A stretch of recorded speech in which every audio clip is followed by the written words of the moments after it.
লন্ডনে UK Bangla press ক্লাবের উদ্যোগে বর্তমান সরকার ও গণমাধ্যমের ভূমিকা শীর্ষক একটি মতবিনিময় সভা অনুষ্ঠিত হয়েছে।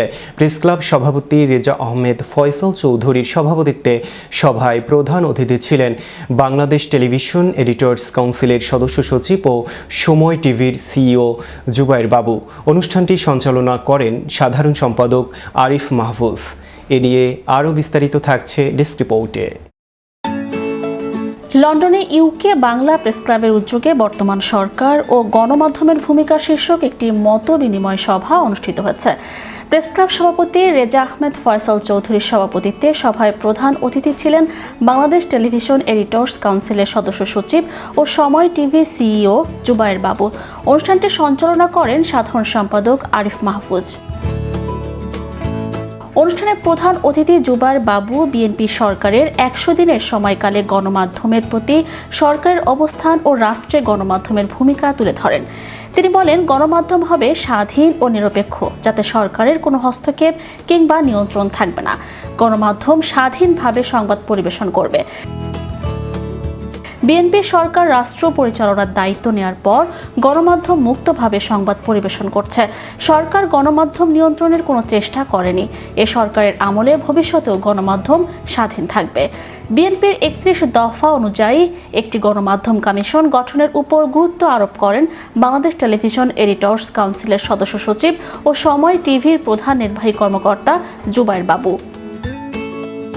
ইউকে বাংলা প্রেস ক্লাবের সভাপতি রেজা আহমেদ ফয়সাল চৌধুরী বলেন, গত ১৭ বছরের মতো নয়, বর্তমান সরকারের আমলে আমরা কথা বলবো স্বাধীনভাবে ও নির্ভয়ে। সরকারের সমালোচনা করব, ভালো দিকও তুলে ধরব। তবে প্রবাস থেকে সাংবাদিকরা দেশের সংবাদ মাধ্যমে ভূমিকা রাখছেন। সরকার যাতে তার কার্যক্রমে প্রবাসী সাংবাদিকদের যুক্ত করে। বলেন যে তারেক রহমান সাহেবের বার্থডে উপলক্ষে আমরা কেক কাটবো।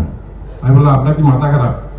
তারেক রহমান সাহেবের বার্থডে যদি আপনি এখানে স্টুডিওতে পালন করেন, শেখ হাসিনা সরকার ওইখান থেকে বন্ধ করে দেবে। চালু করছিল তখন খুবই জনপ্রিয় হয়েছিল।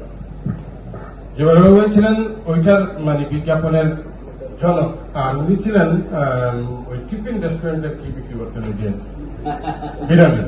দুইজনই প্রেস ক্লাব সাধারণ সম্পাদক আরিফ মাহফুজ বলেন, গত ১৭ বছর ফ্যাসিস্ট সরকার গণমাধ্যমের টুটি চেপে ধরেছিল। অনেক সাংবাদিককে জেলে থাকতে হয়েছে। অনেক গণমাধ্যম কর্মী নির্যাতনের শিকার হয়েছেন, দেশ ছেড়েছেন, গুম খুন হয়েছেন।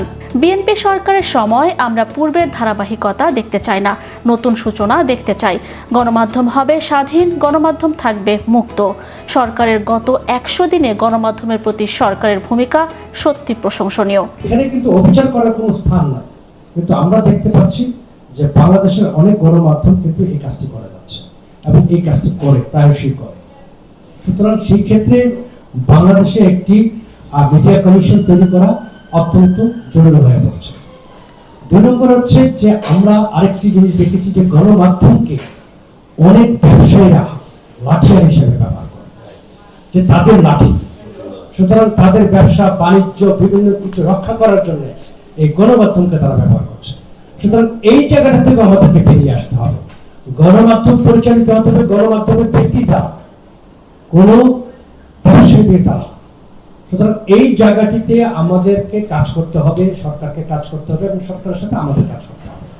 আমাদেরকে আলটিমেটলি বলতে হবে যে এটার সলিউশন কি। এবং আপনারা জানেন যে এই যে বাংলাদেশের যে গণমাধ্যমগুলো রয়েছে, ম্যাক্সিমাম গণমাধ্যমগুলো দেখবে যে অমুক কোম্পানির গণমাধ্যম, অমুক কোম্পানির গণমাধ্যম। কেন ওই কোম্পানির গণমাধ্যম হবে কেন? এটা তো আসলে হতে পারে। গণমাধ্যম হচ্ছে রাষ্ট্রের, জনগণের। এটি একটি যেমন দায় আছে আমাদের সবার, যে এই জায়গাগুলো ঠিক করা। আরেকটি দিক, আমরা সবসময় আমরা যারা বিশেষ করে ক্যামেরার পেছনে কাজ করি বা টেলিভিশনে কাজ করি, পত্রিকাতে কাজ করি, আমরা অনেক সময় আমাদের দিকটা দেখি, কিন্তু আরেকটা দিক আছে, সেটা হচ্ছে কি যারা ভিউয়ার্স, যেমন ধরেন যারা দর্শকরা কিন্তু তাদের কিন্তু একটা রাইট আছে এবং তাদের রাইট ওয়াইজ যে পড়ছে। এখন একজন কারো একটা লেখা পড়ে দেশে, যেটা হচ্ছে যে ধরেন ডিসইনফরমেশন ছিল, মিসইনফরমেশন ছিল, এরকম একটি লেখা পড়ে দেশে একটা অরাজকতা হলো, দেশে একটা কোনো বিনষ্ট হলো, কিংবা সামাজিক অস্থিরতা দেখা দিল, কিংবা এজ এ ব্যক্তি হিসাবে আমি একজন পাঠক হিসাবে আমি মনে আঘাত পেয়েছি, কষ্ট পেয়েছি, আমি তার বিচারটা করব।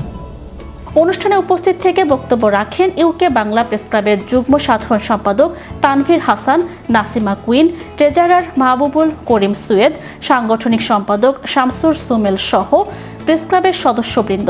উপস্থিত ছিলেন বিশিষ্ট আইনজীবী লেখক ব্যারিস্টার নাজির আহমেদ, ব্যারিস্টার তমিজ উদ্দিন, ব্যারিস্টার আমিনুল হক লিটন, ব্যারিস্টার জয়নাল আবেদিন, আতাউর রহমান চৌধুরী, মোহাম্মদ নুরুল হক, মতিউর রহমান, শামীম আহমেদ, জানাতুল ইসলাম Babul, Mrs Tania Ali Khan, miss আধরিকা Annie, শিবলি শাহিদ, সাদিয়া টুম্পা, সাংবাদিক আব্দুল কাদের চৌধুরী মুরাদ, সাংবাদিক জাহাঙ্গীর হোসেন, সাংবাদিক আনোয়ারুল ইসলাম অভি, সাংবাদিক মনির হোসেন, সাংবাদিক মাসুদ আহমেদ প্রমুখ। Channel Europe international desk.